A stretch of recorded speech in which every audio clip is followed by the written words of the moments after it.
Hey there, kindred spirits. Welcome to the podcast where three grown-ass ladies geek out about Anne of Green Gables. I'm Kelli Gerner, and I'm here with my co-host Reagan Duffy and our special guest, Kelli Tager. Hi, Kelli. Hello. Hello, kindred spirits. So just as proof that kindred spirits are really everywhere, we know Kelli because my daughter Alice and Kelli's daughter Clara are in Girl Scouts together, but we only recently found out about Kelli's deep love of Anne of Green Gables, and most exciting of all, we found out that Kelli narrated the audiobook of The Blue Castle. So welcome to the pod, Kelli. Thank you. Thank you very much. This really does feel like we have a celebrity in our midst. A little bit. So Kelli Tager is an award-winning audiobook narrator and voice actor. After earning her master's in Shakespeare studies in the UK, we definitely need to know more about that. She worked in theater and TV and film for years until discovering she preferred working behind the mic. Her favorite genres to narrate include literary fiction, women's fiction, rom-coms, and contemporary romance, which I think very neatly dovetails with our reading interests. So well done. You're welcome. No problem. This year, you can find her signing at the romance conventions Wild and Windy in Chicago and Rare in Edinburgh, Scotland. You can also hear her voice in various commercials and in the English dubbing of various shows on Netflix and Hulu. She lives in LA with her husband, 2 daughters, and a dog. So Kelli is, of course, a massive Anne fan. In college, she wrote an acting exercise using an Anne moment that ended up being published in her acting professor's book. You're going to have to tell us what moment that was. Oh, yeah, I will. Okay. She also walked down the aisle to the soundtrack from Anne of Green Gables, the sequel. And that is the commitment to Anne that we love to see. And then, of course, Kelli also produced and narrated an audiobook version of The Blue Castle, which is available on Audible, Amazon, iTunes, all the platforms. You guys, it is so good. Do yourselves a favor and listen to it. Okay, Kelli, what was your acting exercise? Oh, so the acting exercise was actually not from the book. It was from the movie, the miniseries. You have to do a silent moment where there's no dialogue when it's just a quiet moment by yourself. Okay. So I did the one she finds the mouse in the pudding. That's a great scene. That's a great scene. And then it's just like all the emotions pass over her face, right? Like the horror and shock and disgust. And then like, what am I going to do? Am I going to be deceptive? Am I going to be honest? Like, how am I going to take care of this? That's amazing. Coming up with a plan, all that stuff. Yep. Yeah, it was great because my acting professor was writing an acting book. She goes, if you give me an exercise, I will put it in there. So I think I've got it somewhere, but I was like, I will forever be associated with LM Montgomery. And just to seal the deal, I did Blue Castle. So yeah. I love it. That's amazing. Well, kindred spirits, today we are going to be talking about all the romance in Anne's House of Dreams. But first, before we dive in, we would love it if you all got to know Kelli a little bit better. So tell us how you came to love Anne of Green Gables. Well, I first read the series, I believe it was in 5th grade, and I liked it, but I did not love it.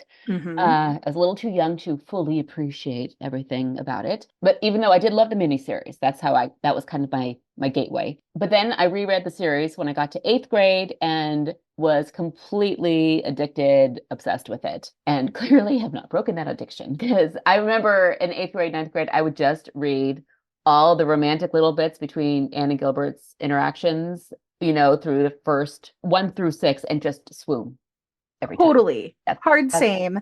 Yeah, those are like all the parts that are like underlined and dog-eared in my childhood versions as well. Yep. Totally. I figured I would not be alone on this one. They'd be like, no, not even a little bit. You found your people. Here we are. Thank you. So, Kelli, I know you recently started reading Anne with your oldest daughter, Clara. How did she like it? What was that experience like? It was kind of crazy. She was a little like at first because it's Marilla and Rachel at first, but so it's a little slow going for an 11-year-old nowadays. But once we got from Anne's point of view, it was smooth sailing. And my favorite was hearing her complete freakouts during the slate scene, and then at the ending when they finally mend their friendship. I mean, literally, I think the sound she made was the equivalent of Like I couldn't actually continue because I had to wait for her to stop screaming at the end. Yep. She was writhing on the floor during the slate. It was amazing. Oh, that's so funny. It's this, and I was thinking, like, these scenes still hold power. There's something in that moment when Anne brings down that slate on Gilbert's head that 100 years later, just every single time it hits, it just like, you're like, yes, literally. It's It's just satisfying, it's just satisfying. It really is. Well, let's bring it back over this way. And we wanted to know a little bit about how you got into your fascinating career as an audiobook narrator. Well, I did theater and film for years, and I love theater. Film never felt like a really great fit for me. But then I discovered voiceover, and that I was like, where have you been all my life? And it felt like a given to just do audiobook as well, because that's one big section of voiceover, because I loved reading, and it takes definitely a certain type of temperament to sit in a padded room all day and talk to yourself in different voices. It's a lot more work than people think usually, but it's also some of the most rewarding work that you'll ever do. And I love the collaboration between when the author is happy with your words, it's just magical. And when you feel like you're a good fit for that part, it's awesome. What I love about audiobooks is you get to play all the parts. You don't get typecast as like, oh, well, you look like this, so you're going to play this. No, you play everything, and it's awesome. So it sounds like such a fun and creative thing to do, but it also sounds incredibly hard. I think I'd have trouble just keeping all the voices straight. It depends. I mean, I always have a movie kind of going on in my head. So if you're connected to the book, it's easy because you just know what that character sounds like. It's like, what your dad sounds like what your kid sounds like, it's that kind of thing. So yeah, I mean, if you're coming back to a series like I'm doing right now that I haven't done in a year, then I'm like, whoa, what do they sound like again? And that's why you keep little snippets. But what sometimes people don't realize, I mean, I get asked all the time do you read the book beforehand? I'm like, no, I like to figure out who did it in a mystery along with you guys. I'm like, and then the butler did it. You're kidding. Like, I mean, like, come on. And we need like the what? Wait a minute. It's like, are you reading like, that's a weird choice. I can't believe that happened. And you need to know the arc of the story, and you also need to know what accents to do. Yeah, definitely. Because if you read on page 200 that suddenly they mention that Southern drawl that they never mentioned before, and you haven't read that book before, you're screwed, let me tell you. Like, wait a minute, this is all happening in Scotland? Whoa. Yeah. Exactly right. I had no idea. Like, I'm so glad we got some of your Scottish accent there. Amazing work. Well, you know what? We're going to come back and at the end and our Birch Path, and we want to talk to you more about being an audiobook narrator and all of your work. So let's put a pin in it right here, and we are definitely going to come back because I can't wait to learn more.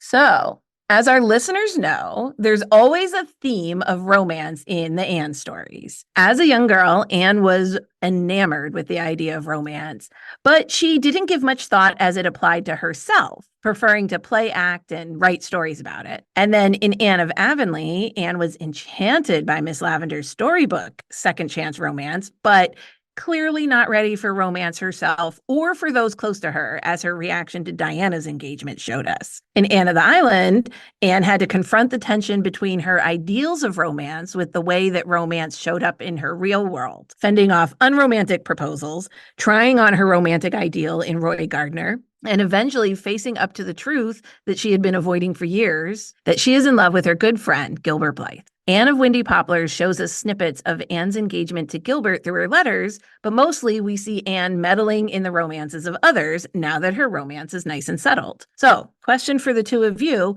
which Anne is more infuriating? The Anne who dodges Gilbert all through Anne of the Island, or the meddling Anne of Anne of Windy Poplars? Okay, for me, it's meddling Anne, which, by the way, I like meddling Anne. I mean, we had a lot of fun talking about Windy Poplars. We had a lot of fun talking about how Anne's always up in everyone's business. But I find that a more infuriating choice, maybe on Maud's part, because it doesn't really seem particularly earned or consistent with Anne's character overall. Not to say that she never got involved in sort of the intrigues of her friends and neighbors before, but that wasn't like her reason for being. Meanwhile, I think that the sort of frustrating push-pull of her relationship with Gilbert, the will they or won't they in Anne of the Island, that is frustrating, but it is so earned comparatively.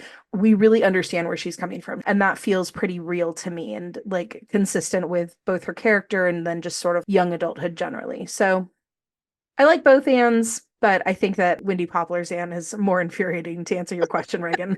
I agree with your rationale, Kelly. I think it is a little more out of character, and like you can kind of justify it by saying, well, she wants everyone else to be happy. But and I do think the waffling is more earned, but the waffling is what infuriates me more. Because I'm like, just freaking come on, the boy's been waiting for freaking like I just want to shake her. So I feel like she has gone so hot and cold with him for so long, and I'm just stop looking at everyone else and look inside yourself, Look inside yourself. like, but that's know why I love thyself. you're just like, it took you so long, but thank you. You're like, so I do feel it's earned, but at the same time, it's just like, because she has made the choice, I believe that it's going to finally stick. But it's so frustrating to go with her on that process when you're just rooting for him the whole time. So yeah. Absolutely. I side with you on that one, just in terms of like the emotional roller coaster that she takes you on, where every time she starts kind of catching that glimpse of what's happening, she like backs away from it and how everyone else can see it, but she's so steadfast in it. And it's just this emotional roller coaster where I always feel emotionally wrung out by the end of it. But luckily for us, in Anne's House of Dreams, we finally get to see Anne's romance fulfilled. Yes, hoorah. You know, one of the things we love about House of Dreams is that's something we don't often get to see in other romance. Right? In other romance books, we don't often get to see what happens next. Once the boy gets the girl, once the wedding vows are said, what does it look like to live in the ever after part of the happily ever after? So it wouldn't be a book about romance without Gilbert Blythe as our kindred spirit of the episode. Obviously, we are all huge Gilbert fans around here, but getting to see him in his marriage to Anne is something special. Seeing the way he cares about Anne, specifically Anne, right, is a fulfillment of all that we've wished for the two of them as a couple. Gilbert has really grown into himself in this book, and we get to see him up close far more than any other book. He gets to talk more. He's just on the page more. We see his dedication to his career, to his patience, his ethics. We see his sharp mind as he spars with Captain Jim and Miss Cornelia. And we see his tenderness with Anne and the way he values her thoughts and opinions, even when they disagree. Gilbert as a husband is everything we wished for Anne and everything he's ever wanted for himself. Kelly, would you please do us the honor of reading our quote of the episode for us? Sure. This quote comes from an evening shortly into their marriage when Anne and Gilbert are walking back to the House of Dreams from Captain Jim's lighthouse. How the home lights shine out tonight through the dark, said Anne. That string of them over the harbor looks like a necklace. And what a coruscation there is up at the glen. Oh, look, Gilbert, there is ours. I'm so glad we left it burning. I hate to come home to a dark house. Our home light, Gilbert, isn't it lovely to see? Just one of Earth's many millions of homes, Anne girl. But ours, our beacon in a naughty world. When a fellow has a home and a dear little red-haired wife in it, what more need he ask of life? That was so good. I can see why you're an award-winning narrator. We are going to make you read all the major quoted passages in this episode, okay? And our listeners are going to have a hard time going back to just us reading quotes in future episodes. Sorry. We're setting Apologies the bar in advance, high. Everyone. Well, let's get into our story club. Not only do we have the fulfillment of Anne and Gilbert's love story, we have the romance arc between Owen and Leslie, and the frequent contrast between Anne's contentment and Leslie's bitterness. And we have a surprise wedding for Miss Cornelia to give us a trifecta of romances. We start the book with Anne and Gilbert preparing for their wedding. Gilbert has been looking for a house for the two of them in Four Winds Harbor, where Gilbert will be taking over his great uncle's medical practice. Everyone at Green Gables is preparing for the wedding, And we get a lot of little callbacks in those first few chapters of Anne's journey, symbolizing that one chapter of her life is closing and a new one is opening. And it also illustrates the way this book is a bridge in the Anne series between the first 4 books, which are about Anne's growth arc, her childhood through young adulthood, and the last 3 books, which focus on Anne's children, and in which Anne is more and more a background character. Her growth arc is primarily completed. We first get to see Gilbert when he returns from 4 Winds to tell Anne about the house that he has found for them. And as befits our nature child Anne, they talk about their future under the birches by the brook. Gilbert tells Anne he found a little house close to the harbor, a little out of the way of the village, as Anne was hoping for. The house is fully furnished, and though the house and its furnishings are old-fashioned, everything is in good repair and well built. And it's to Gilbert's practical nature to lead with that. But then Maud writes, "So far good," said Anne, nodding cautious approval. "But Gilbert, people cannot live by furniture alone. You haven't yet mentioned one very important thing. Are there trees about this house?" "Heaps of them, Dryad. There is a big grove of fir trees behind it, 2 rows of Lombardy poplars down the lane, and a ring of white birches around a very delightful garden. Our front door opens right into the garden, and there is another entrance, a little gate hung between 2 firs. The hinges are on one trunk and the catch on the other. Their boughs from an arch overhead. Oh, I'm so glad. I couldn't live where there are no trees. Something vital in me would starve. Well, after that, there's no use asking if there's a brook anywhere near. That would be expecting too much. But there is a brook, and it actually cuts across one corner of the garden." "Then," said Anne with a long sigh of supreme satisfaction, "this house you have found is my house of dreams, and none other." Ah!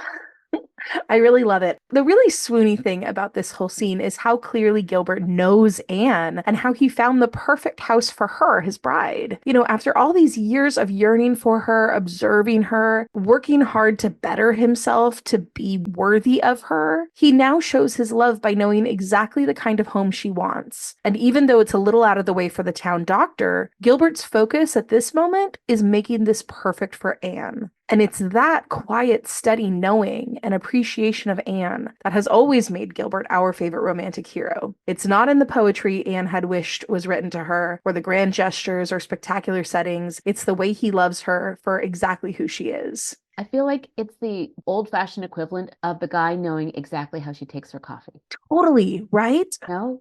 In every romance novel or and movie, it's always cream, 2 sugars, right? And you're like, how does he know? Like, It's because he notices and he's observing and he's paying Yeah. attention. And like, I think that is always part of the romantic fantasy, right? So this is someone who's so in tune with you and your desires that he just understands these things. Yeah. And, you know, it's a perfect example for Gilbert. The night before their wedding, Gilbert walks Anne back to Green Gables from Matthew's grave. This is a clear callback to that first walk they took as friends, when Anne thanked Gilbert for giving up the Avonlea school for her and apologized for not forgiving him long ago. The two of them also feel this symmetry, and they acknowledge it in this really lovely scene that just shows how intimately connected they are. "History repeats itself," said Gilbert, joining her as she passed the Blythe gate. "Do you remember our first walk down this hill, Anne? First walk together anywhere, for that matter? I was coming home in the twilight from Matthew's grave, and you came out of the gate, and I swallowed the pride of years and spoke to you. And all heaven opened before me," supplemented Gilbert. "From that moment, I looked forward to tomorrow. When I left you at your gate that night and walked home, I was the happiest boy in the world. Anne had forgiven me. I think you had the most to forgive. I was an ungrateful little wretch. And after you had really saved my life that day on the pond, too, how I loathed that load of obligation at first. I don't deserve the happiness that has come to me." Gilbert laughed and clasped tighter the girlish hand that wore his ring. Anne's engagement ring was a circlet of pearls. She had refused to wear a diamond. "I've never really liked diamonds since I found out they weren't the lovely purple I had dreamed. They will always suggest my old disappointment." "But pearls are for tears, the old legend says," Gilbert had objected. "I'm not afraid of that. And tears can be happy as well as sad. My very happiest moments have been when I had tears in my eyes, when Marilla told me I might stay at Green Gables, when Matthew gave me the first pretty dress I ever had, when I heard that you were going to recover from the fever. So give me pearls for our troth ring, Gilbert, and I'll willingly accept the sorrow of life with its joy. But tonight, our lovers thought only of joy, and never of sorrow, for the morrow was their wedding day, and their house of dreams awaited them on the misty purple shores of Four Winds Harbor. Okay, this is such a treat getting to have Kelly read for us. I'm like getting misty-eyed just listening to this. I know. So wonderful. It makes it feel so alive. Yes. Right? Oh my gosh. Thank you so much for sharing your talent with us. This is as close as I can ever get to Gilbert, so I'm really happy to read his story. Because I'll never get to marry him, so Well, and we never get to see these moments on the screen the way that so many of our favorite Anne of Green Gables moments were done so well in the 1985 miniseries. Yeah. Like so many of those moments were done just gorgeously and perfectly. But one of our major complaints about Anne of Green Gables, the sequel, is so much of what we love about Anne of the Island and some of these other moments is that we don't get to see. And I've always been sad. And this is almost, I can almost picture it as you're reading it. Oh, thank you. Thank you. Yeah. Well, one of the lovely things about this section with this walk between Anne and Gilbert is there's so many touchstones and foreshadowing moments in this conversation. We get the reminder about Anne and the amethyst brooch when she says she hasn't liked diamonds and she learned they weren't purple. She told Marilla that when she sees Marilla's brooch for the first time. And we get a little foreshadowing of the sadness to come with the reference to tears. We have the reminder about the puffed sleeve dress. And Anne was wearing that when Gilbert kept the paper rose that fell from her hair. And it has the moment that Anne realized she loved Gilbert when she thought he was dying from typhoid. It's this very sweet encapsulation of their love story and Anne's journey to marrying Gilbert. Maud is just so thoughtful in her writing and capturing the way that big life moments can really mark the closing of one chapter of our life and opening the next chapter at the same time. Yeah. I also thought that the reference to Anne's dislike of diamonds is a nice throwback to when they finally unite at the end of Anne of the Island, and he says there'll be no diamond sunbursts or marble halls, and she says, I don't want them. Well, she's sticking with it. She's not just saying that to be romantic. She's like, no, I really don't like diamonds. It's okay. You are a good fit for me. So, and then the next day, their wedding. They are to be married at noon in the old orchard because we could certainly never imagine Anne, nature worshiper that she is, being married inside a church. And of course, now that's not scandalous, but Anne's choice did raise a few eyebrows amongst some of the more proper of the Avonlea matrons at the time. And I don't know about you guys, but I definitely felt the same way when we were getting married. It was a really high priority for us to find a place to be married, somewhere outdoors and beautiful. I got married in the gorgeous forest canopy in the hills above Malibu at dusk. It was slightly foggy and the trees were wrapped in lights and it made it feel like fairyland. So both of you, where'd you guys get married? First of all, your wedding was extra, extra beautiful. We all felt like it looked like a scene from Lord of the Rings. So just really something. Well, so I got married in California's gorgeous Eastern Sierras, beautiful mountain range out here. And I remember, it's so funny that you're talking about the Anne's outdoor wedding being like somewhat scandalous, maybe for some of the Avonlea matrons. I had to deal with Tally, my grandmother, who was very concerned that we weren't marrying in a church. So I made it up to her by saying that we were getting married in a cathedral created by God. Anne approves.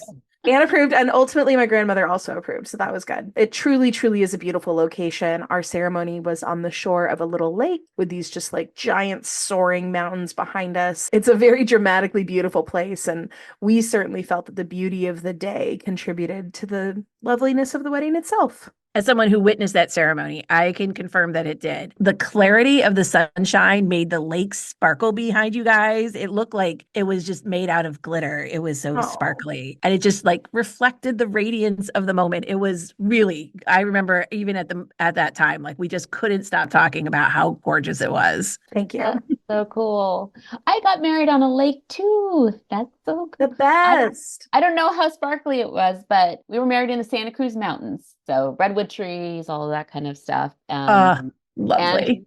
Yes, as you mentioned before, I walked down the aisle to the soundtrack from the series. Oh, I love it. And we used the ending part when Anne and Gilbert smoochy at the end. Because, yeah. Because course. why not? Why would you do anything else? I remember that was the one time I really genuinely cried while planning the wedding, was when I realized that that was the perfect music for the ceremony. I remember I put it on, I just went, Oh, I love that. like, and it just felt like so right. It felt like my wedding. And also Yeah. ours was already a vintage inspired wedding. And so the music was like just fit like a glove. So yeah, it was nice. That sounds amazing. Santa Cruz. Yeah, dude. We definitely want to see pictures at some point. We love a beautiful wedding because that sounds gorgeous. Well, back to Anne's wedding. So here's what Maud writes about the moment when Anne and Gilbert see each other. But it was a happy and beautiful bride who came down the old homespun carpeted stairs that September noon, the first bride of Green Gables, slender and shining-eyed, in the mist of her maiden veil, with her arms full of roses. Gilbert, waiting for her in the hall below, looked up at her with adoring eyes. She was his at last. This evasive, long-sought Anne, won after years of patient waiting. It was to him she was coming in the sweet surrender of the bride. Was he worthy of her? Could he make her as happy as he hoped? If he failed her, if he could not measure up to her standard of manhood, then, as she held out her hand, her eyes met, and all doubt was swept away in a glad certainty. They belonged to each other, and no matter what life might hold for them, it could never alter that. Their happiness was in each other's keeping, and both were unafraid. Oh my gosh. That was a gorgeous reading. And I love that. I got the chills. I'm sorry, Anne, stop. Oh, I had the chills. No, I did too.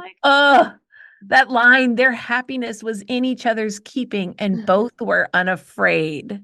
The turn crept up on me when he's going, oh God, I'm not gonna be enough. I'm not gonna be enough. And then she looks at him and he's like, it's gonna be fine. It's gonna be just fine. Like, you're like, oh, we belong to each other. You get his panic, and then he's just like, oh no, we're good. It's a great moment. So what do we think about the fact that Maud gives us this moment from Gilbert's point of view instead of Anne's? So one thing that I really noticed while I was narrating Blue Castle, all books from that time period are told with what's called an omniscient narrator.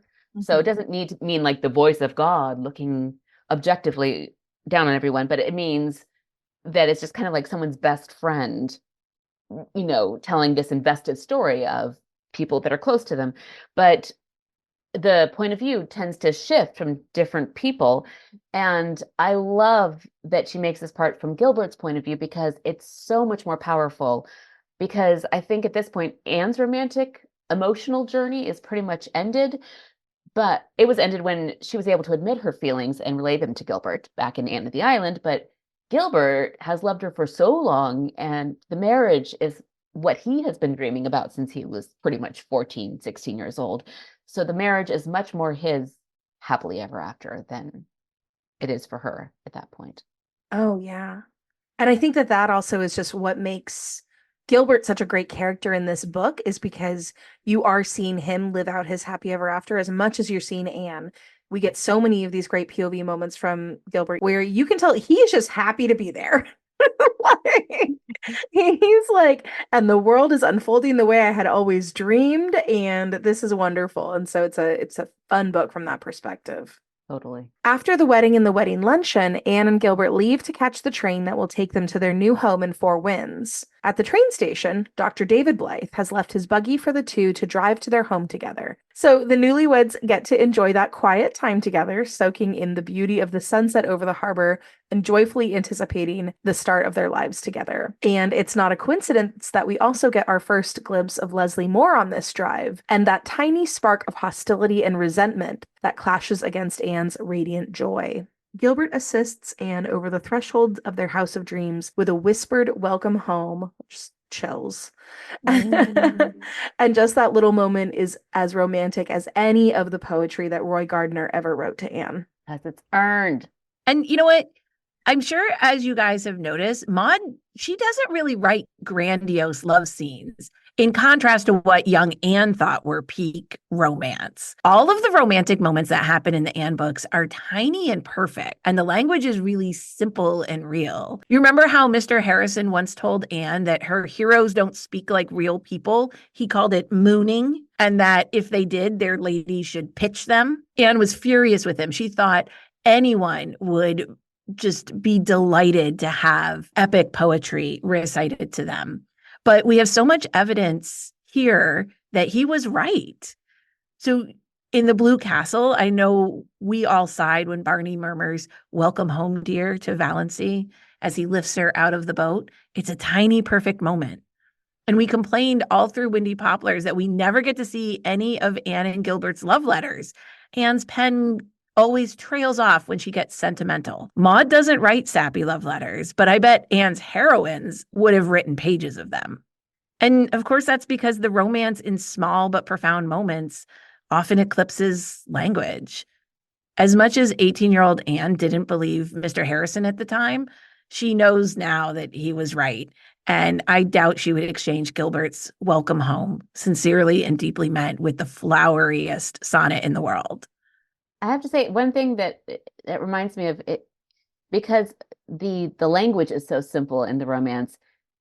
But if it was flowery, it would bog down all of her beautiful scenic descriptions, because I feel like she creates such a romantic atmosphere for these characters to inhabit that the language doesn't need to add anything to it. Like, she knows it would just be overkill at that point.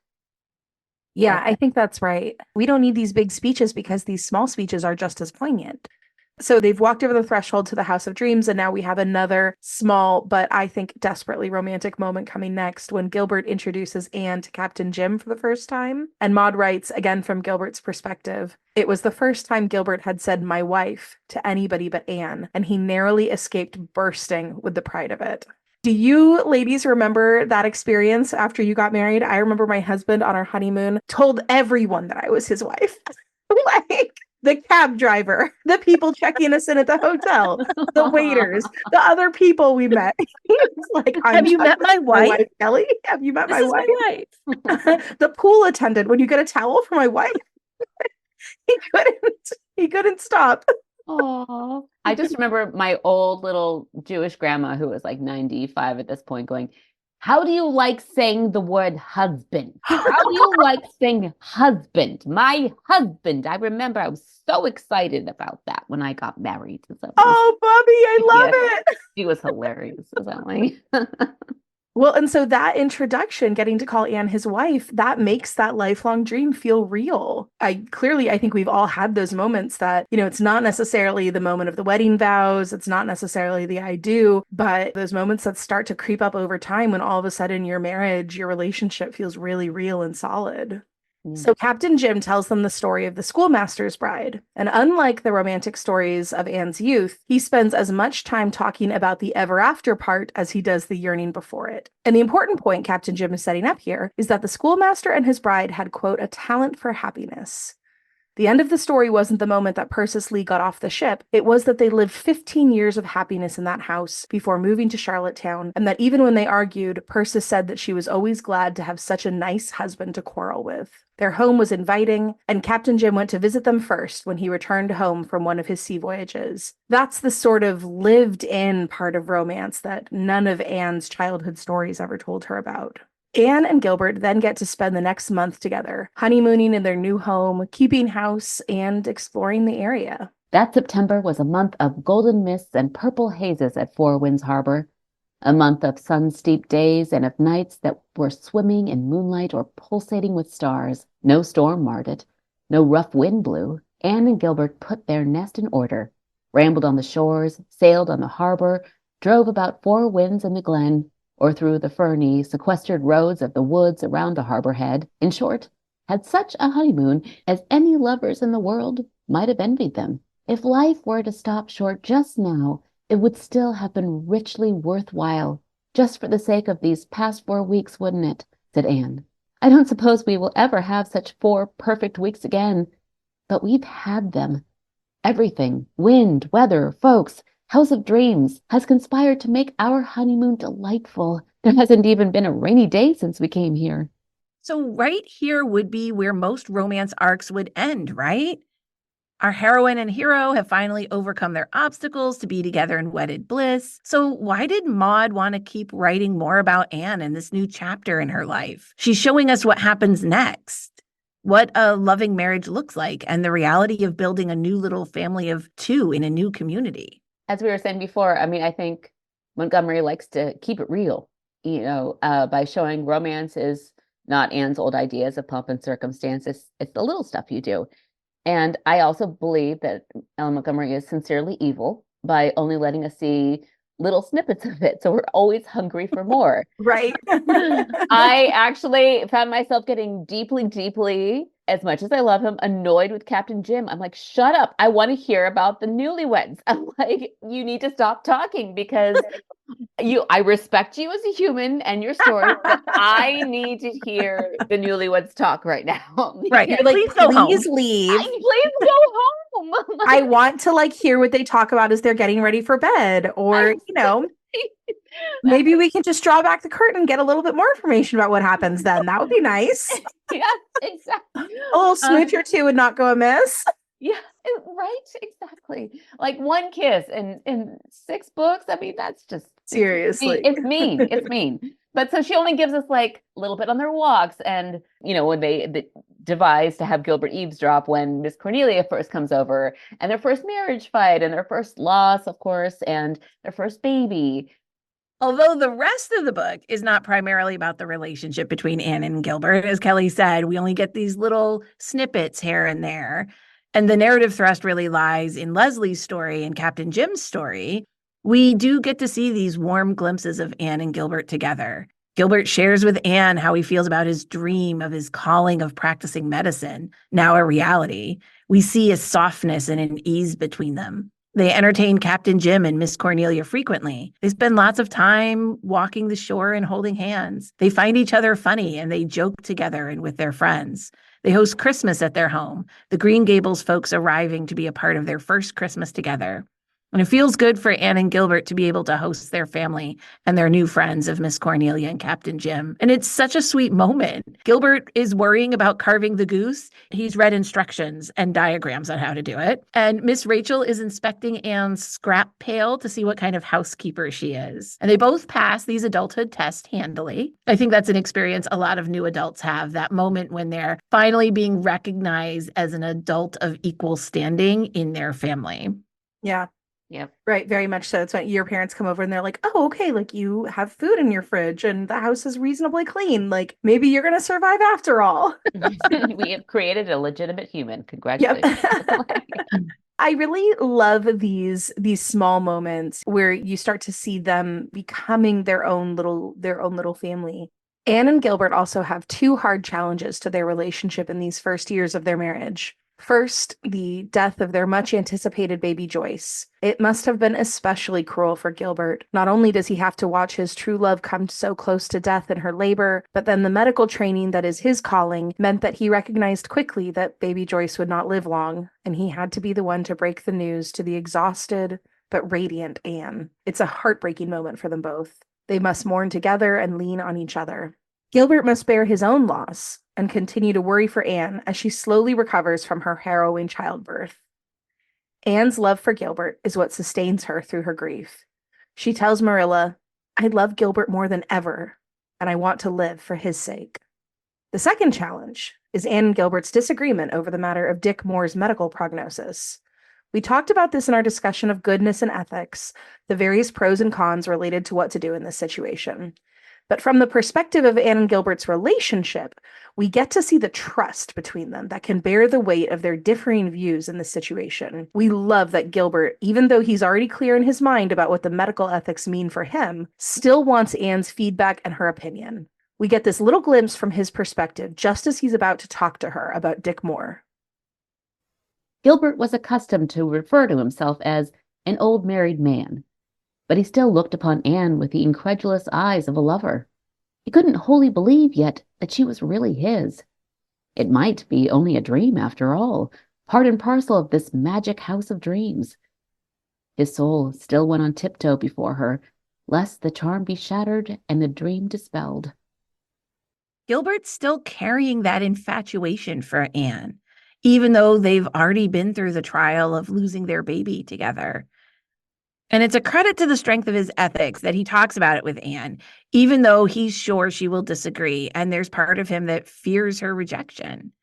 And Anne does disagree vehemently with Gilbert, and their argument has the hallmarks that many couples will see in themselves. Anne hits a low blow. She casts up Gilbert's medical successes on him as if he'd gotten a big head about it. And Gilbert moves to retreat entirely. Gilbert quotes both poetry and the Bible to Anne to back himself up even. But though they don't leave the argument in agreement, they do agree to seek out additional opinions. And when Gilbert does consult with Captain Jim, who agrees with him about the right thing to do, Gilbert isn't actually glad because it's not about being right. He does understand Anne's perspective, and telling Leslie has a profound effect on him. Anne sees that in his eyes, and she draws close to him again. While she might have chosen differently herself, their hearts on this matter are not that far apart, and she can recognize that. Not only that, Gilbert wouldn't be Gilbert without his strong moral code. He couldn't have acted any differently, and that is one of the things Anne loves about him. When Miss Cornelia vents about Gilbert's choice to Anne defends him, not because her mind has changed, but because she knows that Gilbert did what he thought was the right thing. That moment where Anne takes Gilbert's side in front of Miss Cornelia, that's really one of those moments that solidifies them as a family unit, I think. It doesn't negate Anne's perspective in my mind, first, because we saw Anne and Gilbert's argument, so the readers know how she feels. And second, because Miss Cornelia, honestly, is a good enough friend to Anne that she also kind of realizes that Anne's statement that she agrees with Gilbert comes from her loyalty and faith in her husband. So it's just this big moment in Anne and Gilbert's marriage. But in the end, Gilbert was right. The truth did make Leslie free, and he never rubs it into Anne, who does joke that this will always be a trump card Gilbert could hold over her head in future arguments. But Gilbert will never do so. He respects where Anne was coming from, and he knows that they understand each other. He tells Anne, "Do not become my echo, Anne. A little opposition gives spice to life. I do not want a wife like John McAllister's over the harbor. No matter what he says, she at once remarks in that drab, lifeless little voice of hers, 'That is very true, John, dear me.'" The last few chapters of Anne and Gilbert's relationship in this book show the joy of the birth of baby Jem, an easy delivery and a healthy baby. Gilbert is delighted that Jem has red hair like Anne. The feature that Anne once thought made her so unlovable is celebrated by her husband. Young Anne would never have believed that could be true. Gilbert teases Anne about how she immediately drops her resolve to never use baby talk with little Jem once the baby is here and ready to be cooed over. And at the very end of the book, practical Gilbert, who has always grounded Anne's romantic flights of fancies, gently pushes her to leave the house of dreams, a sweet little house that will soon be outgrown as Jem gets bigger and as they hope to add more children to their family. If Anne had her way, she would stay longer. This little home is her heart. It was the gift Gilbert gave to his bride, picking out a home that met all of Anne's romantic fantasies and was the perfect home for their honeymoon years. But now practical Gilbert knows it's time to choose a home for a family, not just for romantic Anne. They need more space, a bigger yard, to be closer to town for Gilbert's medical practice, more modern conveniences for their growing family. And the old Morgan place has many qualities he knows Anne will love. A gorgeous hardwood grove of trees behind it, a walled storybook-style garden. Gilbert knows Anne must have trees to be happy. But Gilbert doesn't insist before Anne is ready. He not only gives her time to think it over, he doesn't hurry her through her grief and shares with her one last quiet moment, just the two of them, to say goodbye to the place that held their young love, the place that held them as they became a family. That's beautiful, friend. Yeah. In contrast to the quiet, easy romance of Anne and Gilbert's early married life, we also have the love story of Leslie and Owen. Now, Anne fans are intimately familiar with Anne and Gilbert's love story because we've been watching it play out over 5 books by this point. We watched them go from rivals to friends to lovers and finally to marriage. And while we had tension throughout Anne of the Island and we wondered if Anne would ever figure it out before it was too late, by this book we are just enjoying the ride, right? Enjoying Anne and Gilbert live out their love story. But Leslie and Owen are the big will they won't they relationship happening in this book. As we discussed in detail in Leslie's episode, Leslie's life has been marred by tragedy after tragedy, all of which she overcame with spirit and resilience until she was extorted into marriage by the abusive Dick Moore to save her family farm. And then she was trapped into caring for him for the last 10 years, his mind functioning at the level of a toddler with no hope for anything different in her future. But we are also told that Leslie has a passionate and vivid personality, full of wit and charm, in addition to her glorious beauty. So now, in contrast to Anne, who met Gilbert when she felt she was at her homeliest, right? She's an awkward adolescent. She's skinny and freckled, red braids, and dressed in plain clothing. But Owen sees Leslie as a goddess right from the get-go. Gilbert falls in love with Anne through her worst moments, her temper when she smashes him over the head with her slate, her pride and her stubbornness in her years-long freeze-out that follows, the way her adoration of high romance and beauty keeps them apart for years. Gilbert sees Anne's intellect in close proximity, competing for honors in the Avonlea school, studying together through correspondence courses. Gilbert works on projects with Anne, founding the AVIS, playing pranks, submitting blind items, studying together. I mean, they truly know each other. They've been close friends for years and years. So it's so interesting in this book, right? Now we have another grand love story, or what we're meant to believe is a grand love story with Owen and Leslie, but what do we actually get to see between the two of them? I do think it's interesting to note too, Owen enters right after, I believe it's the death of Joy. Yep. So it's like the whole cycle of love and death and whatnot, because it's like you have this, you go from this really horrible to, and now enter a whole other subplot. So and now enter love. And now love. Yeah. We are not going to bum you out for too long. Yes. Let's move on, shall we? So yeah. Well, Owen is enraptured from the start by Leslie before he's even spoken to her.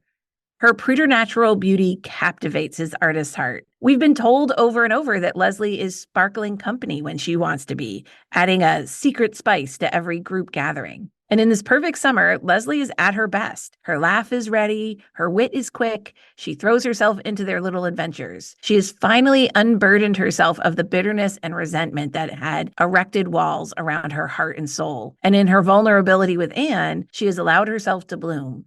As Maud says, she expanded like a flower of flame and perfume. And Owen is handsome, intelligent, and sensitive. And we know he's being set up to be a romantic hero right away because Anne thinks his slightly melancholy resting expression is just like the inscrutable ideal she had once pictured for herself.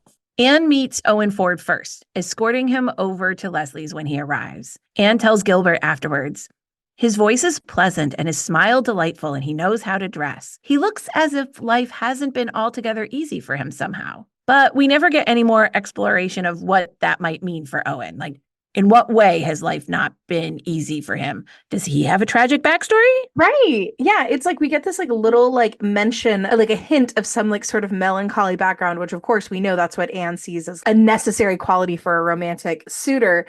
But then we don't ever actually find out what it is. It's so odd. I think it's making sure that we don't picture him as kind of this okie dokie kind of, I'm handsome and I know it, to make sure he doesn't go cocky and like he's just this blank slate of a prince. Do you know what I mean? I feel like he needs to have a little bit of darkness in order for Leslie to be attracted to him. Right. He's got to have a little bit of depth. Got to have some edge. Yeah. I think that's right. And I mean, and we know from seeing how Leslie and Anne's relationship develops that they get along better. They're able to connect more deeply once Leslie feels that Anne has suffered losses of a kind that Leslie has. Yeah. She needs people in her life who understand how hard she's had it. Mm-hmm. Absolutely. I was thinking it was interesting looking at Leslie's relationship with Anne versus like Diana's relationship with Anne, which is such a more simple girlhood relationship. And this is a much more complex adult relationship, friendship. Yeah, very much so. And that is such an interesting thing to unpack, right? We talked in our like long ago, we talked about how Anne and Diana are like friends born out of proximity as much as anything else. You know, we have a similar situation with proximity with Anne and Leslie, but they actually have so much in common in the way they interact with the world, in what they've gone through in their respective pasts. This is the mature friendship that Anne deserves. Yeah. And, you know, just like Leslie is set up constantly through this book as more than human, right? As a goddess, as this otherworldly beauty.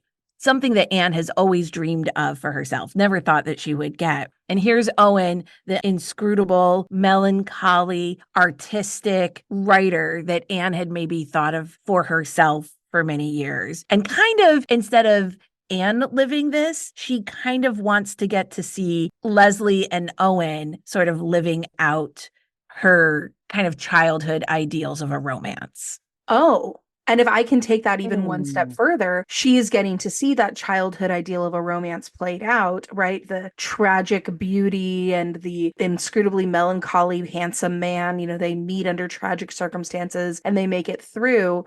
So yeah, she's seeing that play out, but she's also, because she genuinely cares about these people and they're not characters in a book, they're her friends, she realizes how deeply painful it is. And this isn't just high melodrama and romance. Like, this is ordinary people who may look like a goddess, but who's still a normal lady just like everyone else, dealing with some really hard stuff. I love your brains, you guys. This is amazing. I never thought about this stuff.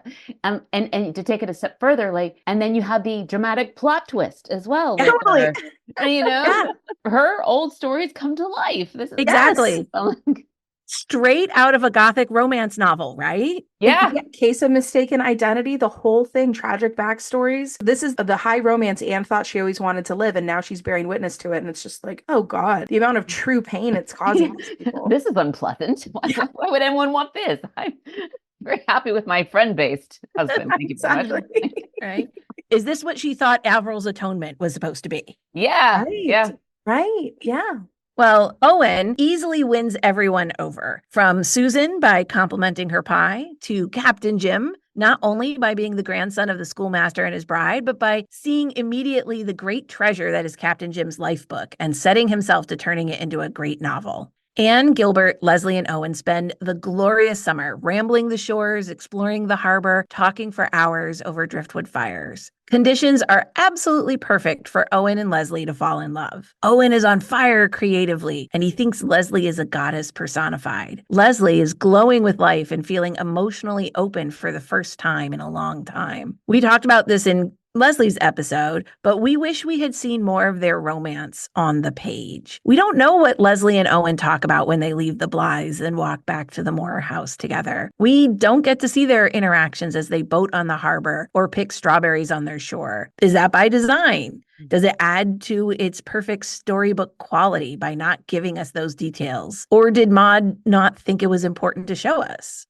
Right. We do get a lot of descriptions of both Leslie and Owen that sets them up to be a romantic match for each other, like physically, but we don't actually see too many of those moments between them that really establish their connection. Like, we've been talking this whole episode how much we love getting these little micro moments between Anne and Gilbert, and we're like, yes, that's how we know they're such a great couple. We don't get any of that for Leslie and Owen. And I was almost thinking about them in comparison to Valancy and Barney from the Blue Castle. Again, in both stories, we have two people who are maybe a little older who find each other when they least expect love, and people who fall in love despite the kind of social conventions that might keep them apart. But while Valancy and Barney's romance is like intimate and alive, we just don't get to see Leslie and Owen up close like that. The most we get to see is in each of Owen's and Leslie's confessions to Anne. Both are despairing because they know Leslie is not free to return Owen's love. Owen is distraught because it's not just that his love must always be unfulfilled, it's that he knows he's leaving Leslie to a circumscribed and unhappy life.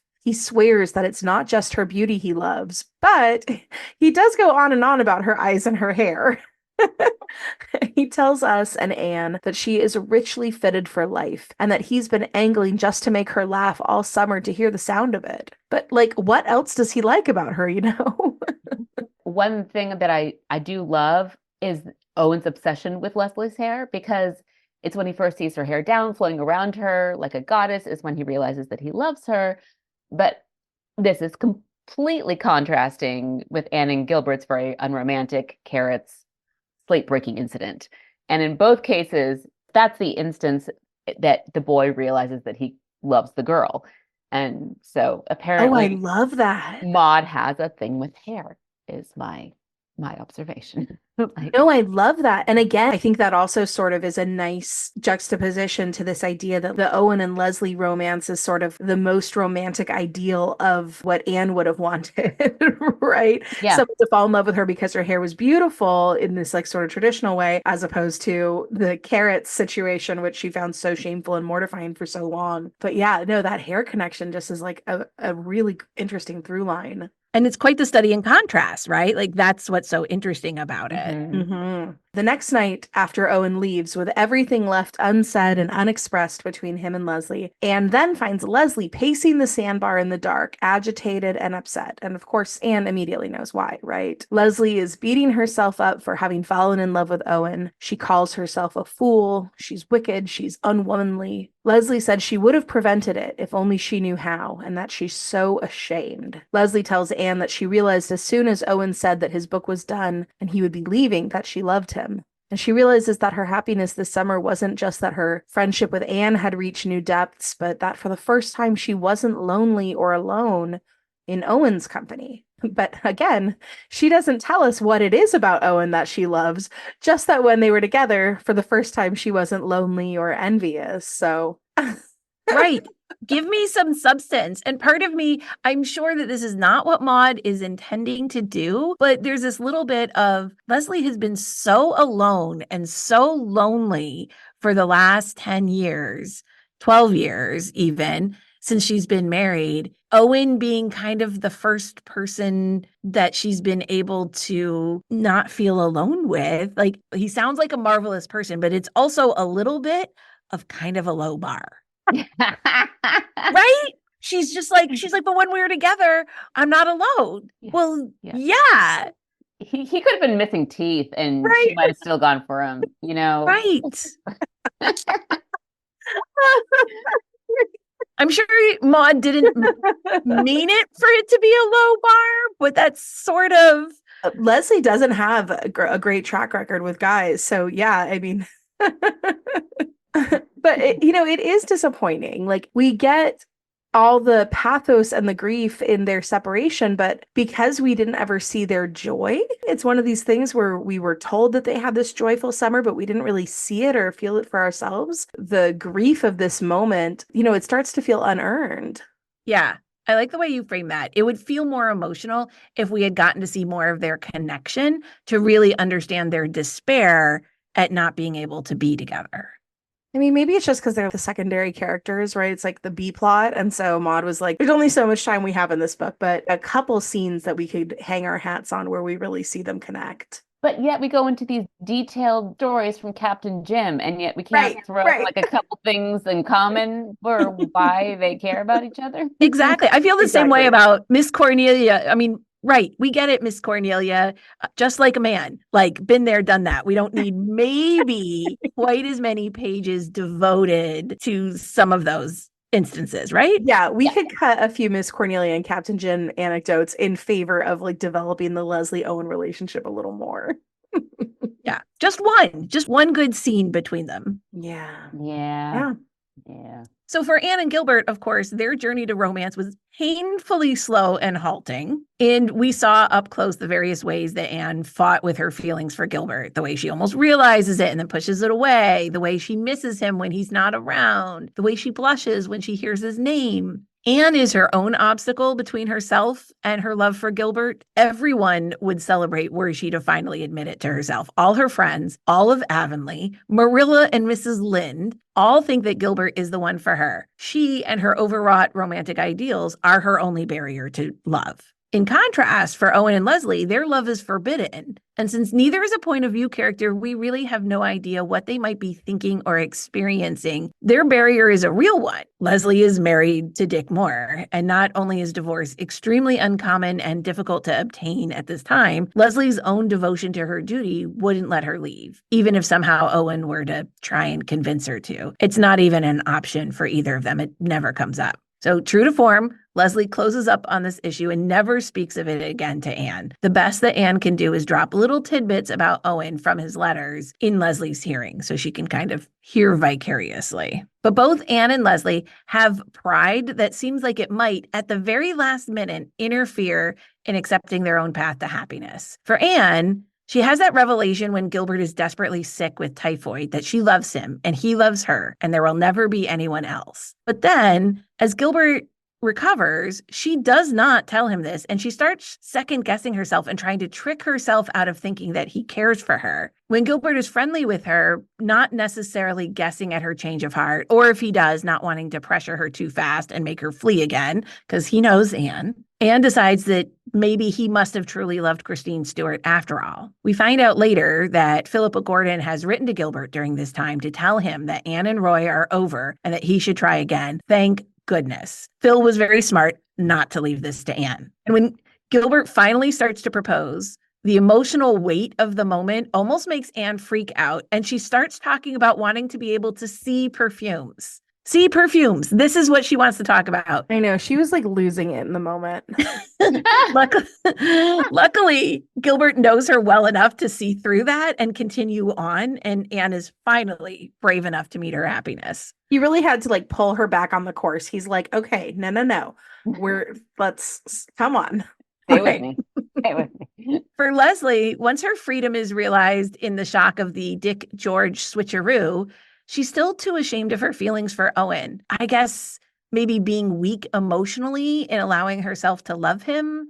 She felt a lot of shame. And so maybe she's just, okay, that's the therapist in me, right? Anything we associate with a lot of shame, we tend to want to avoid. So, I mean, shame and kind of like the social convention of it all, right? It makes sense. It makes sense that she was distraught and tortured by it. So Leslie doesn't plan on telling Owen for her own reasons, pride or vulnerability or shame, about the fact that her husband is actually dead. She is a widow. Anne has to tell Owen in one of her letters about this situation for Owen to even know. A little meddling here that is not even as direct as Phil was for Anne. So Leslie decides that she's going to go away to Montreal to learn nursing and make a new life for herself. And when Owen asks Miss Cornelia if he can board at her house this summer, it's obvious he's coming for Leslie. Miss Cornelia and Anne agree not to give Leslie the heads up because they know she'll run away before he gets there if she knows about it. And when Owen arrives and comes towards Leslie, like Anne, throws up her natural barrier. For Anne, it was fanciful chatter. For Leslie, it's coldness, both of them being a bit afraid of the vulnerability that kind of happiness demands. Yeah. Luckily, Anne recognizes this in Leslie, this sort of tendency to run away from happiness because, Anne had been there herself. And she gives Leslie a little straight talk afterwards. Take off your tragic airs, my dear friend, and fold them up and put them away in lavender. You'll never need them again. And finally, Leslie can let herself start to hope, for real, accepting Owen's invitation for a walk the next day. We don't get to see what happens over the next few weeks between Owen and Leslie at all, just hints that they're spending lots of time together. And finally, at the end of August, Owen proposes to Leslie in the rose garden of the House of Dreams. Leslie, like Anne, feels the weight of the moment before Owen even says anything. And what's a funny little callback to Anne's sort of freak out chatter moment about wishing she could see perfumes is that Owen opens his conversation like this. Some evenings, a strange odor blows down the air of this garden like a phantom perfume. I have never been able to discover from just what flower it comes. It is elusive and haunting and wonderfully sweet. I like to fancy it is the soul of Grandmother Selwyn passing on a little visit to the old spot she loved so well. Eventually, though, he does get to the point. And just like Gilbert, Owen never utters the words, "Will you marry me?" But instead, he just makes space and recognizes that their love exists. He says, I have loved you from the first, and I know you love me. I don't need to ask you, but I want to hear you say it, my darling, my darling. And then Maud doesn't write what Leslie says, instead writing just, Leslie said something in a very low and tremulous voice. Their hands and lips met. It was life's supreme moment for them, and as they stood there in the old garden, with its many years of love and delight and sorrow and glory, he crowned her shining hair with the red, red rose of a love triumphant. As we talked about earlier, this is a good example of the romance of the moment being in the small and the intimate and the authentic, not the grand and epic as Anne once thought. Yeah, I think grown-up Anne now would see the romance in it. If she were watching this moment, she would appreciate the deep romance of it. And Leslie's response mirrors Anne's as well with the proposal, with really saying nothing. I mean, she just looks at Gilbert and he reads her eyes, right? Mm-hmm. So Leslie just mutters something and they're good, so. Exactly. And Owen knows. But I think and he knows. Exactly. But I think it goes to show, right? It's that little bit of they were already on the same page, right? Like they're so connected that they don't need the formality of a getting down on one knee and a formal declaration of love. It's just, we know where we stand. Let's just make it official. Yeah. If we thought we didn't get enough from Leslie and Owen's romantic arc on the page, we have our third and last little romance, the surprise engagement announcement by Miss Cornelia. Which we love. Yeah. Now, Miss Cornelia, we know very well by this point. We have heard her opinions on most everything in detail, and in a lot of detail. And Miss Cornelia rarely has anything good to say about any man or marriage, ever. And then right at the very end of this book, out of nowhere, Miss Cornelia announces that she and Marshall Elliott are getting married. You remember Marshall Elliott, right? The man with the exceptionally long beard and hair because he vowed he wouldn't cut it until the liberals were back in power, and that took nearly 18 years. Well, once the election was over, Marshall Elliott shaved. And Miss Cornelia says she could have had him at any point in the last 20 years, but she wasn't going to marry him when he looked like a haystack.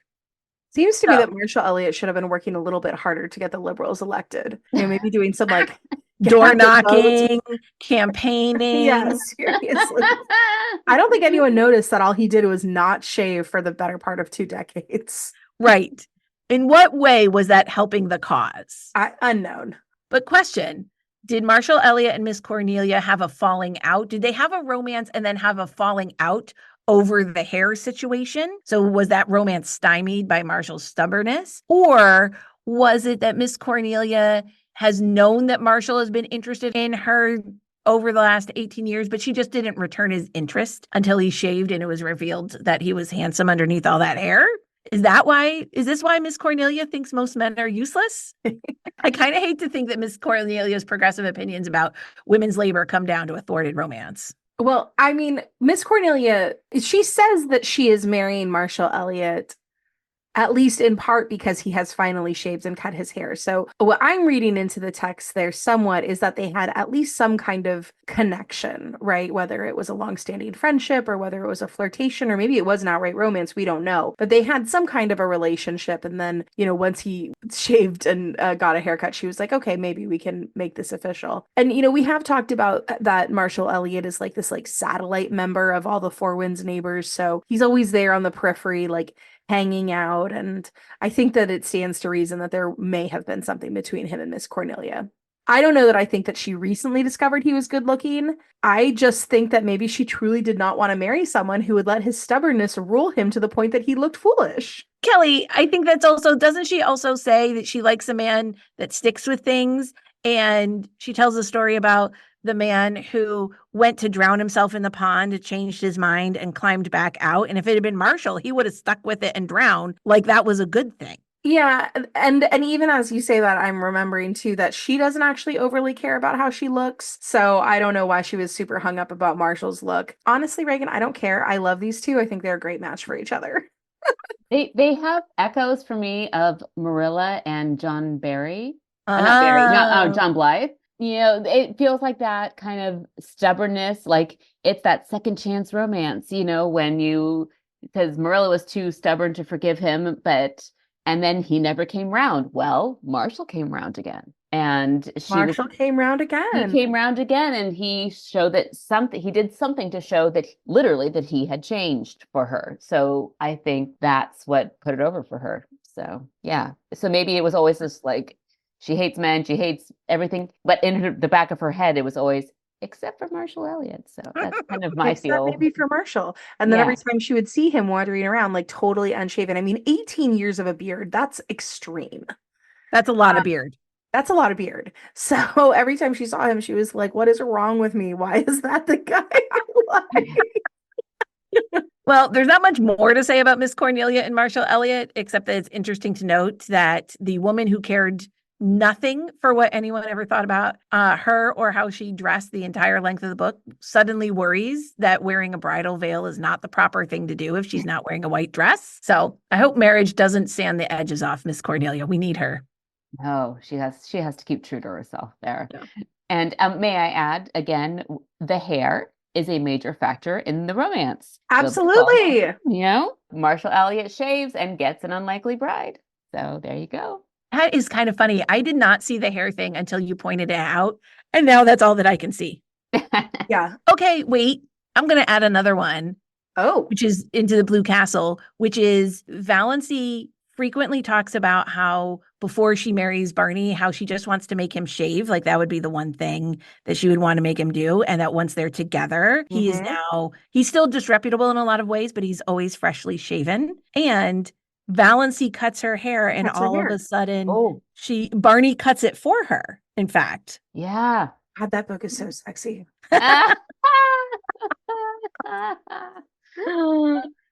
Oh my gosh. Leaving that aside, let's move into our birch path, and we're going to take advantage of having Kelli here. Kelli, you've narrated a lot of romance books, right? Do you have a favorite book in that genre that you've narrated? Okay, you can't make me pick one book. Okay, not on not on air. No. Well, no, and I really don't, honestly. I love them. I love them all for different reasons, but there's definitely, I have a couple favorites. For romantic comedies, I really loved narrating The Book Proposal by K.J. Michike. I felt like that one was written for me. It was crazy how fast I flew through that one. And the one that just recently came out, I think like last week, is Hannah Tate Beyond Repair by Laura Piper Lee, which is a single mom romance who has to go to like the hills of Georgia to help renovate her parents' Airbnb. It's pretty hilarious. Cute. But also deals with a lot with like struggles of new motherhood and whatnot, especially as a single mom.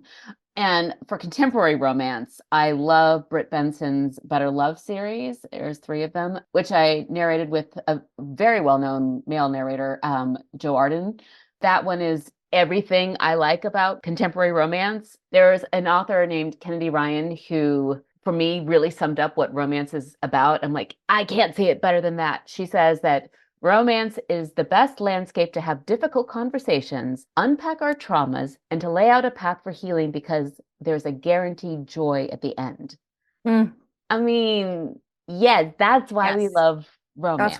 That's why we love it. Yeah. It's these women who are growing and struggling and overcoming things, and their partner is there to just help them along the way and support them to be their bestest person ever. And that's why romance, I think, is so powerful for people everywhere. And it drives me nuts when, because I have to field a lot of questions about romance. Oh, you narrate smut, or you narrate, right. And if we love romance, we'll jokingly call it smut if we want to, but I know exactly what they're thinking of when they say that. I'm like, you're thinking of the 1980s Fabio covers. That's exactly what you're thinking of. And that is one genre of romance, but there's 60,000 others that you're not even looking at, that you're missing out on, basically, because if that's all you can think of with romance. Missing out on and completely missing out on this genre, which, I mean, Reagan and I talk about this all the time when we read these books. Like, the emotional depth of these books is like, I mean, it's practically therapeutic. I love this genre, and how much fun that you get to play in it all day long.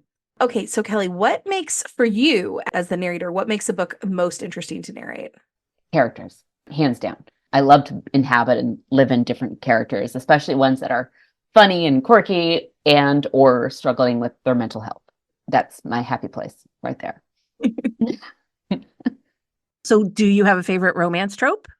Well, yeah. I mean, thanks to LM Montgomery, it's childhood friends to lovers. Right. Imprinted on your psyche at the exact right age, right? Yeah. Basically. Yeah. She imprinted on me. Yep. Or childhood enemies to lovers, whatever. It's like, those are the ones I can fully believe in the most, because I'm like, well, clearly they know each other the best. So. Right. And we've always said this, if Gilbert was your romantic ideal growing up, then you are set, right? Like when you were looking for a partner, you've got a great template for what you are looking for. Kelli, do you have a favorite example of that trope other than Gilbert and Anne? Like, are there other books that remind you of their arc, or any others that focus on that sort of happily ever after part of the romance? Well, there are many romance series out there, some of which I have narrated, which are super fun because they're interconnected.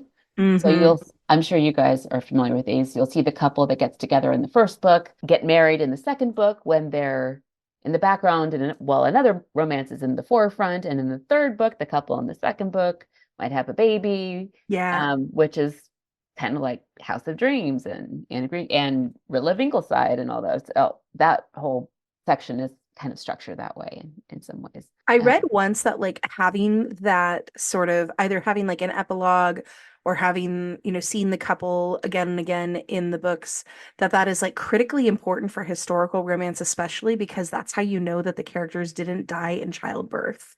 Which I think is like kind of like a weird, almost grim thing to hear, but it's also so true. Yeah, I mean, I don't do almost any historical romance. I would love to, but it's mainly British, so they usually hire the Brits for that one. I have narrated. I wonder, like, is it just British narrators who do that, or like, can someone with a convincing British accent do it? I've narrated about a dozen books in a British dialect. Really? But yeah, absolutely. But I've done actually my biggest series is the British one. Well, okay, last question is we want to know a little bit about narrating the Blue Castle, like how you got to do that. What was that process like for you? As I said, I really wanted my name to be associated forever with LM Montgomery. So when the Blue Castle went into public domain, I knew I wanted to narrate that one as a pet project of mine. I did it with Spoken Realms, which is run by a lovely narrator who helps to distribute globally the audiobook to everybody. I would have loved to have done Anne of Green Gables or Emily of New Moon series, but there were so many versions out because they had been in public domain much longer that I just didn't feel like a smart move on my part. It would just get buried with everybody else's. I would honestly still love to do Pat of Silver Bush when the series goes to the public domain in a few years, because for me, that one was basically second to Anne in my heart. It was the first book I ever laughed and cried on simultaneously. I was like, oh, this is what they mean by that. So I'm like, wow, okay. Yeah. Well, we're definitely going to have you back again when we get to Pat of Silver Bush, because she is one of the few Montgomery heroines that is truly a miss for me. So, see, and for me, she hit home like nobody's business when I was growing up. Like her issues with change, I felt to my toes. So, okay. Yeah. So she was Kelly, we definitely need to have you back. Yeah.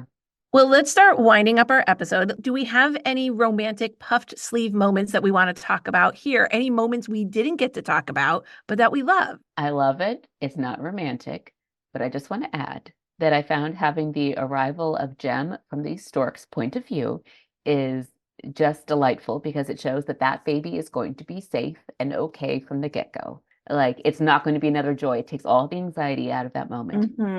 That is all. It's a really, really cute moment. And you're right, because it is so gentle, we know that we are in good hands. Yes. Well, for me, I really love this little moment during Anne and Gilbert's honeymoon month. They're sitting on their step and they're watching the sea, and we see Anne's flights of fancy and imagination at work. And she tells Gilbert, I never see a ship sailing out of the channel or a gull soaring over the sandbar without wishing I were on board the ship or had wings, not like a dove to fly away and be at rest, but like a gull to sweep out into the very heart of the storm. And Gilbert responds, you'll stay right here with me, Anne girl, said Gilbert lazily. I won't have you flying away from me into the hearts of storms. Oh, I just love the way that Gilbert loves Anne's imagination and romantic spirit, but he grounds her without dampening the things that make Anne Anne. Yeah, Gilbert just shines so brightly in this book. And so for my puff sleeve moment, I will choose another great Gilbert scene. After Leslie comes to visit the Blythes for the first time, Anne has this like little spot of jealousy, right? She asks Gilbert if he thinks Leslie is pretty, and he responds, he falls for it. And he says, she is very beautiful, agreed Gilbert, so heartily that Anne almost wished he were a little less enthusiastic. Gilbert, would you like my hair better if it were like Leslie's? She asked wistfully. I wouldn't have your hair any color, but just what it is for the world, said Gilbert, with one or two convincing accompaniments. I think those mean kisses. I would assume.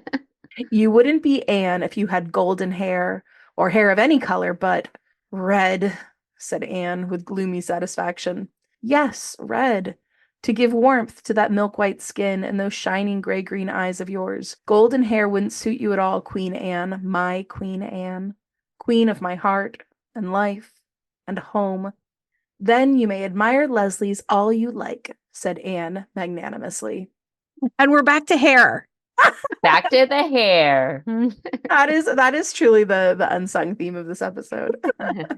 So, Kelly, we always like to recommend something fun for our listeners in each episode. It can be a book or another piece of media, a product or food or recipe, or even like an activity or travel recommendation, whatever we're inspired by in our discussion and want to share with the kindred spirits. So I'll go first. My inspired by Anne, I was really thinking about the wedding, of course, and it got me thinking about my anniversary. My husband and I are celebrating 15 years together this summer, so that's exciting. I did want to share one of my anniversary traditions with you and the kindred spirits, and it may surprise you to know that this is a solo activity that my husband is not involved with at all. Every year, I like to recreate my wedding bouquet. It is not terribly difficult to do because I got married in summer and my bouquet was roses and tuberose and other flowers that are very readily available in July. I can usually even find the flowers at Trader Joe's. I really enjoy arranging flowers because it's sensory and creative. There's like no wrong way to do it, so it's fun. But more importantly, that time that you take to like gather the flowers together, feel them in my hands, to like smell them, to like carefully wrap a little burlap ribbon around them, because of course there was burlap at my 2009 wedding in the mountains. That all brings back those like really potent sense memories of the day I got married, which was, truly one of the happiest days of my life. So I would recommend that activity to all the kindred spirits, either to memorialize your wedding day or another day that's important to you. What a great tradition. I love that. I love that. Very sweet. All right. So I have been waiting for just the right episode for this recommendation. And listeners, this inspired by is one of the cornerstones of me and Kelly's friendship. That fancy soap forum in which we formed our friendship also led us both to discover the indie perfumer Black Phoenix Alchemy Lab. They make hand-blended perfume oils that come in little bottles that last forever. Their catalog is enormous. They have tons of special limited edition perfumes that come and go, as well as their general catalog perfumes that are inspired by everything from fairy tales to Shakespeare to Alice in Wonderland to Fraggle Rock. Weird choice, but honestly, great perfumes.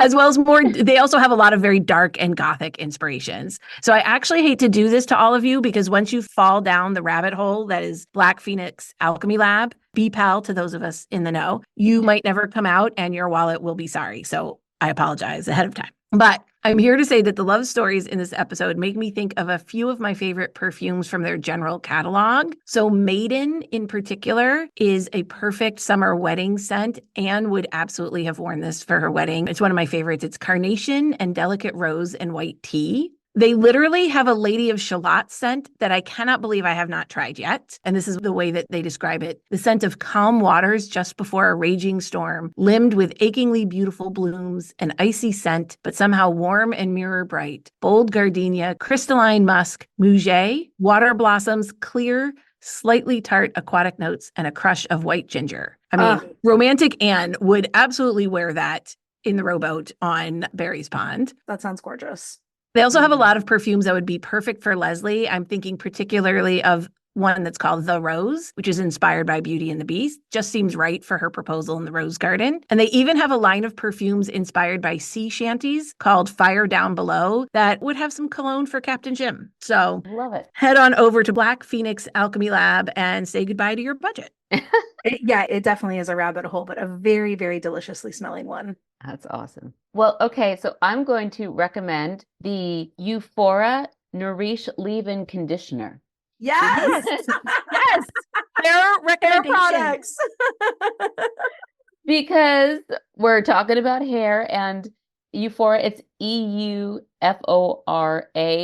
it was recommended to me by an old hairstylist we had, recommended to my husband, but it was so good I had to keep stealing it from him. And my daughter has like the longest, thickest, blonde, goddess-like hair like Leslie, but brushing it looks like a bird's nest in the morning. And if I don't want my hand to completely cramp up and want to fall off while I'm brushing it, I put this conditioner in, and it's like butter, and it's literally like I only use it for my hair when I actually want to look decent or something. Like a special occasion. Yeah, like I'll use it to if I want to almost get that salon look, but not, I'm too lazy to do that. So I'll just literally put that in, and I can always tell the difference in my hair when I use that versus like any other conditioner. Wow. Yeah. That's a great testimonial. I'm gonna have to check this stuff out.